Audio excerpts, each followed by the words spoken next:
രാത്രി അന്ന് ഒരു 9 അന്ന് തന്നെ രാത്രി 1:30ക്കാണ് ഈ സംഭവം നടക്കുന്നത്. ചുരൽമ HS റോട്ടിലാണ് ഞാൻ താമസിക്കുന്നത്. ഞാൻ അന്ന് 7 മണിക്ക് 7:30ക്കാണ് എൻ്റെ വീട്ടിൽ പോയത്. അപ്പോൾ എനിക്ക് ഏലം പറിക്കാനുണ്ട്. അപ്പോൾ രാവിലെ നമുക്ക് മഴയൊക്കെ കൂട്ടി പോകണം പറിക്കാനൊക്കെ പറഞ്ഞ് ഞങ്ങൾ 2 ചപ്പാത്തിയൊക്കെ തിന്ന് ഞാനും ഭാര്യയുടെ വർത്താനം പറഞ്ഞു കിടന്നതാണ്. കിടന്ന് ഒരു ഉറങ്ങി ഞാൻ ഈ ഫോൺ കൈ പിടിച്ചപ്പോൾ കൂടെ കിടന്ന്. അപ്പോൾ എൻ്റെ മേത്തൊക്കെ എന്തോ വന്ന് വീഴുന്ന പോലെ ഉണ്ടായിരുന്നു.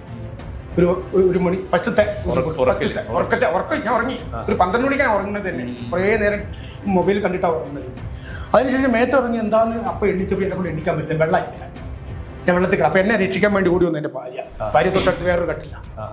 അപ്പോൾ അലമാരകൾ വീണിട്ടാണ് അവർക്ക് പൊട്ടിയത്. എൻ്റെ ഭാര്യ പൊട്ടി കമ്പി വെച്ചിരിക്കുക. അപ്പോൾ ഒരു 2 മാസമായിട്ട് ഹോസ്പിറ്റലായിരുന്നു. ഇപ്പോഴാണ് ഇപ്പം ശരിയായി നടക്കാനൊന്ന് പുറത്തു വരാനൊക്കെ തുടങ്ങിയത്.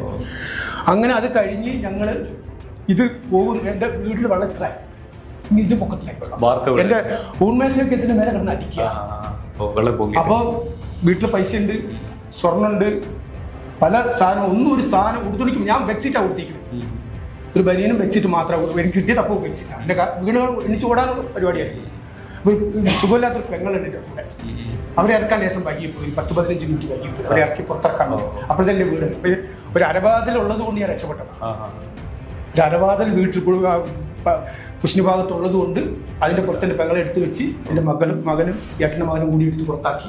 അങ്ങനെയാണ് ഏട്ടൻ്റെ വീട്ടിൽ പോയി. ഏട്ടൻ്റെ വീട് തൊട്ടടുത്താണ്. 1 ഏക്കർ 24 സെൻറ്റ് സ്ഥലം എനിക്ക് അവിടെ ഉണ്ട്. എൻ്റെ വീട്ടിൽ പോയപ്പോൾ രണ്ടാമത്തെ ഉരുൾപൊട്ടൽ തുടങ്ങി.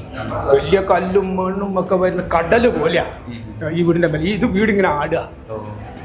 ഇങ്ങനെ ആടുമ്പോൾ വീടിൻ്റെ അടുത്തൊരു തെങ്ങുണ്ടായിരുന്നു. ആ തെങ്ങ് എല്ലാം വന്നിട്ട് ചാരി നിന്ന് ഈ വീട്ടിൽ. അപ്പോൾ ഈ ആട്ടം നിന്നു. അങ്ങനെ ഞങ്ങൾ വന്ന് 2-2:30 ആയി. അതിൻ്റെ കയറുമ്പോൾ 2 മണി 3 മണി അങ്ങനെ ഞങ്ങൾ നിന്ന് പ്രാർത്ഥനയും കാര്യങ്ങളുമായിട്ട് അങ്ങനെ നിന്ന് ഇപ്പോൾ പോകും തന്നെ. ഞങ്ങൾ രക്ഷപ്പെടില്ലാന്ന് തന്നെ ഉറപ്പിച്ചതാണ്. ഞങ്ങൾ 10 ആളുണ്ടാക്കും. ചെറിയ കുട്ടിയടക്കം എൻ്റെ പേരക്കുട്ടിയെടുത്ത് ഇങ്ങനെ പിടിച്ചിരിക്കുക. ഞാൻ അടിയിലിരിക്കുക. നിൽക്കാൻ പറ്റാതെ കൊണ്ട് എനിക്ക് പേടിച്ചിട്ട് ഞാൻ അടിയിൽ ഇങ്ങനെ കാല് ഇങ്ങനെ ഇതിൽ കൂട്ടി ഇരിക്കുക, പിടിച്ചിട്ടിരിക്കുക. വീടിങ്ങനെ ആടുകയാണല്ലോ തോണി പോലെ. അങ്ങനെ രാവിലെ ഫയർ സർവീസ് വന്നിട്ടാണ് എന്നെ എൻ്റെ ഈ 10 പേരെ രക്ഷിച്ചിട്ട് ഇവിടെ മറ്റേ ഇത് ക്യാമ്പിൽ കൊണ്ടുപോയി. പിന്നെ അവിടെ ഇങ്ങോട്ട് വലിയൊരു ജേണി ആയിരിക്കും. പിന്നെ ഇതിനു വേണ്ടി നടക്കലും പോകലും വരലും. പിന്നെ എനിക്ക് സുഖമില്ല, ഒരുപാട് ആൾക്കാരുടെ അടുത്ത് പോകാനും പറ്റില്ല. ഞാൻ ക്യാമ്പിൽ നിന്ന് കുറേ കഴിഞ്ഞിട്ടൊക്കെയാണ് പോയത്. 6 മാസം ഞാൻ ഒരു ലെവലില്ലാതെ നടത്തിയത്. എനിക്ക് കണ്ടമാനം പൈസ ഉണ്ടായിരുന്നു. ലോൺ എടുത്ത പൈസയൊക്കെ എനിക്ക് അന്ന് അവിടെ ഉണ്ടായിരുന്നു. എടുക്കാൻ പറ്റിയിട്ടില്ല. മരുമകളുടെ സ്വർണ്ണം ഉണ്ടായിരുന്നു, എടുക്കാൻ പറ്റില്ല. വണ്ടി, ബൈക്കും കാര്യങ്ങളും എല്ലാം ഉണ്ടായി. എല്ലാം പോയി. ഒരു സാധനം എനിക്ക് എടുക്കാൻ പറ്റിയിട്ടില്ല.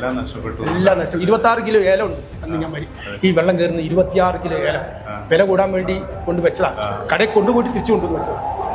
എത്ര രൂപ മുതലുണ്ടാവും ഏകദേശം? അത് ആ 26 കിലോ ഏലം കുറഞ്ഞത് ഇപ്പം അന്ന് ഞാൻ ഇറങ്ങി വന്ന് നോക്കുമ്പോൾ 3200 രൂപ വിലയുണ്ട് 1 കിലോയ്ക്ക്. അപ്പം അത് കൂട്ടിയാൽ മനസ്സിലാവില്ല. അത്രയും കായ് എൻ്റെ അടുത്ത് സ്റ്റോക്കായിരുന്നു. അതിന് പറിക്കാൻ നിൽക്കുക. ഒരു 15 ദിവസമേ ഉള്ളൂ ബാക്കി പറിക്കാനുള്ളത്. എല്ലാം ഒരു ചെടിയില്ല, സ്ഥലം തന്നെ ഇല്ല. ഞാൻ 1-2 വട്ടം തഹസിൽദാരെയും ഇവരൊക്കെ ഇത് എഴുതണമല്ലോ കാണിച്ച ഒരു പാലന്റെ പുറത്തുനിന്ന് കാണിച്ചു കൊടുത്തു. അവർ വിശ്വസിച്ചില്ല ഇതെന്റെ സ്ഥലം എന്ന് പറഞ്ഞു. അയൽവാസികൾ പറഞ്ഞ ശേഷം മനസ്സിലായി. പിന്നെ അവിടെ നിന്നുള്ളൊരു പഴയ കാര്യങ്ങൾ ഓർമ്മിപ്പിക്കില്ല. ഞാൻ ആ പഴയ കാലം ഓർക്കൂല. ഓർമ്മ എപ്പോഴും ഞാൻ ഔട്ടാവും. ഞാൻ അങ്ങനെ ഇത്രയും പറഞ്ഞതേ ഉള്ളൂ. എന്നെ കൊണ്ട് നിന്നും ഇപ്പൊ നല്ല തൃപ്തിയാ. ഇപ്പൊ ഈ വീട് നറുക്കെടുക്കുന്നവരെ എനിക്കൊരു മനസ്സിൽ കളങ്കം ഉണ്ടായിരുന്നു. എവിടെയാ കിട്ടുന്നത്, എന്താ കിട്ടുന്നത്, കിട്ടുമോ? ഞങ്ങളുടെ ഒരു സംഘടനയുണ്ട്, ഫേസ് 1. ഈ സംഘടനയായിട്ട് ഞങ്ങൾ മന്ത്രിയായിട്ട് തുടർച്ചയായിട്ട് പോയി കാണുമായിരുന്നു. അതിന്റെ ആളാണെന്ന് സംസാരിച്ച ഗ്രൂപ്പിന്റെ അതന്നെ അതിന്റെ ഗ്രൂപ്പിൽ ഒരാളെ ഞാൻ. അപ്പോൾ ഇതിന്റെ ഈ സംഘടന ഞങ്ങളെ സംഘടനകൾ എപ്പോഴും പോയിട്ട് മന്ത്രിയായിട്ട് മുഖ്യമന്ത്രിയായിട്ട് ഞങ്ങൾക്ക് അർഹതപ്പെട്ട് തരണം. അങ്ങനെ ഞങ്ങൾക്ക് കുറെ ആവശ്യമില്ലാത്ത ആൾക്കാർ ഇതിൽ കൊടുക്കണമെന്ന് ഞങ്ങളാണ്. അങ്ങനെ അതിനുശേഷമാണ് ഇതിന് തീരുമാനം. അങ്ങനെയാണ് കിട്ടിയിരിക്കുന്നത്. ഞങ്ങൾ തീരുമാനം ആക്കിയതാണ്. ഞങ്ങൾ 178 പേരും രായും പകലും കിടന്ന് കഷ്ടപ്പെട്ടു. അവർക്ക് കൊടുക്കണം. എന്നിട്ട് ബാക്കിയുള്ളവർക്ക് കൊടുത്തോളൂ. എവിടെ വേണമെങ്കിലും കൊടുത്തു. എന്ത് കൊടുത്തു? പിന്നെ ഇഷ്ടം പോലെ വീടുണ്ട്, സ്ഥലമുണ്ട്, കൊടുക്കട്ടെ. അങ്ങനെ കൊടുത്തോണ്ടിരിക്കുമ്പോൾ ഇതെല്ലാം കൂടി ഒന്നിച്ച് നറുക്കിട്ടിട്ട് എവിടെയാ കിട്ടുന്നത്? ഈ അർഹതപ്പെടാത്തവന് മുന്നിൽ കിട്ടി ഞാനെങ്ങാനും ബാക്കി പോയാൽ എന്റെ സ്ഥിതി എന്താവും? അപ്പൊ അങ്ങനെയൊക്കെ ഓർത്തപ്പോൾ എല്ലാവർക്കും ഒന്നുപോലെ കിട്ടി. നറുക്കെടുത്ത് ഒരേപോലെ കിട്ടി.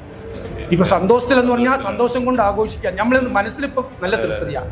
ഇത്രയും അനുഭവിച്ച ആളുകളാണ് നിങ്ങൾ. ഒരുപാട് കഷ്ടപ്പെട്ടു. കേരളം മുഴുവൻ ആഗ്രഹിക്കുന്നത്. ഇപ്പൊ ഇത്രയും ജനങ്ങൾ കണ്ടപ്പോൾ തന്നെ എൻ്റെ പകുതി ഇത് പോയി. എല്ലാരും കാണാൻ വന്ന് ഇത്രയും ജനങ്ങൾ നമുക്കുണ്ടല്ലോ, ഇത്രയും ജനങ്ങളുണ്ടല്ലോ നമ്മളെ പിന്നിൽ. വന്നവർക്കൊന്നും ഒന്നും കിട്ടാനില്ല, അവരിത് കാണാനാണ് വന്നത്. അപ്പൊ അവർക്ക് പറഞ്ഞാൽ തീരാത്ത നന്ദികളുണ്ട്. ഇത്രയും ജനങ്ങള് ഒപ്പുണ്ടെന്ന് മനസ്സിലായി ഞങ്ങൾ.